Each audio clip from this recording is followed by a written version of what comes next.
Well, here we are. The Queen has died. Long live the King. Interesting, wouldn't you say, how influential in a quiet way Queen Elizabeth II was, mostly because of this business of duty. And we all owe a duty to each other. You remember her last message to her people? She signed it, "Your servant." And that is really a position we should all be taking in this life. Your servant. We are the servants of all, or we should be. Should we not? It's the kind of responsibility that we have and need to have and should take on. It's what duty is about. And what else were her qualities? I guess to welcome strangers. I mean, that was part of her duty, but it's something that we should too take on as our duty. The act of hospitality is a great, great, great kindness, but it's more than a kindness, actually. It makes the world tick in a better way. And what else? I guess to do with being a servant, which any true leader should be. There's this business of, well, what would you call it? I call it covenantal love. What I mean by that is the kind of love that God has for the world, so we should have it for others. It's the idea of loving without expectation of return, so unconditional, you know? We love the other. We don't do that because they love us. Because very often love is transactional.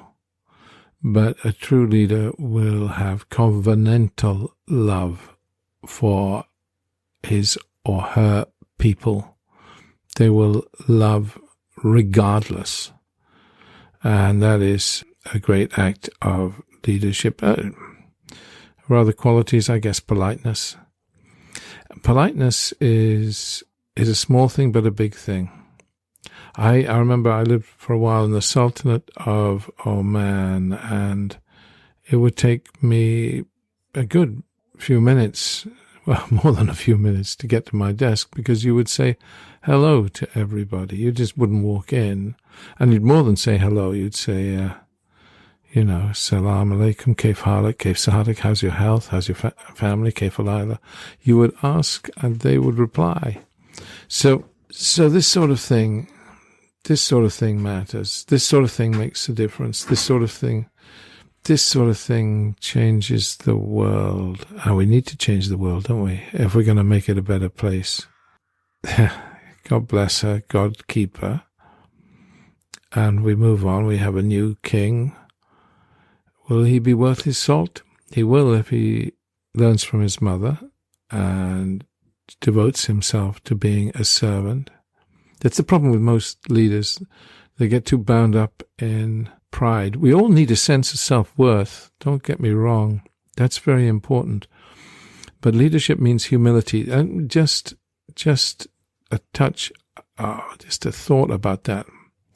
Humility is not, a lot of Christians get screwed up about the idea of humility. They think it means making themselves less in some way. And that's not helpful, nor is it true. It's not scripturally correct, and it's not helpful to anyone. Not a question of thinking yourself less. It's a question of, because we all need a sense of self-worth. Everybody needs a sense of self-worth. And you should cherish it and hold it dear. But what humility means is doing your duty.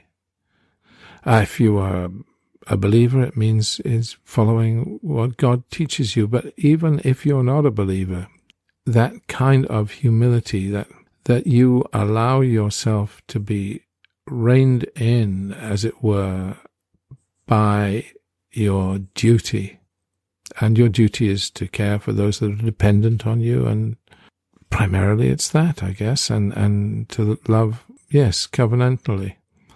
So, Queen Elizabeth II, she did it well, and we expect King Charles III to do as well. and we have an expectation of him. He's an environmentalist. That's important.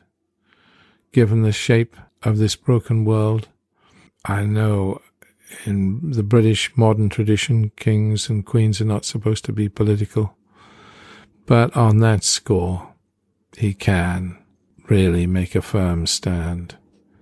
And I certainly have an expectation for him to do that in service of the world, a world in which, well, we don't inherit the earth, we borrow it from our children. It's an old line, but I am disturbed by some of the people in governance in Britain now and in other countries of the world whom, because of their short-term advantage in war and so on, are abandoning the vital climate change issue. And that's a betrayal of our future. And I look to King Charles III, God bless him, to keep that very much in the forefront of his work as he takes on this new role. So that's all, a short message.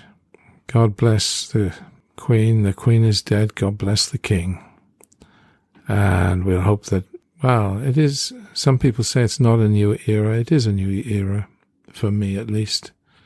There are seminal moments and there are changes, and there are lots of them. And it seems to me that we're living in a difficult and demanding time, and this is a waypoint in a difficult and demanding time. And it does mark the beginning of a new era. So we go on. And God bless the King. God bless us all, one and all. And bless God. He needs our love. For sure. Okay. All the best. Thank you.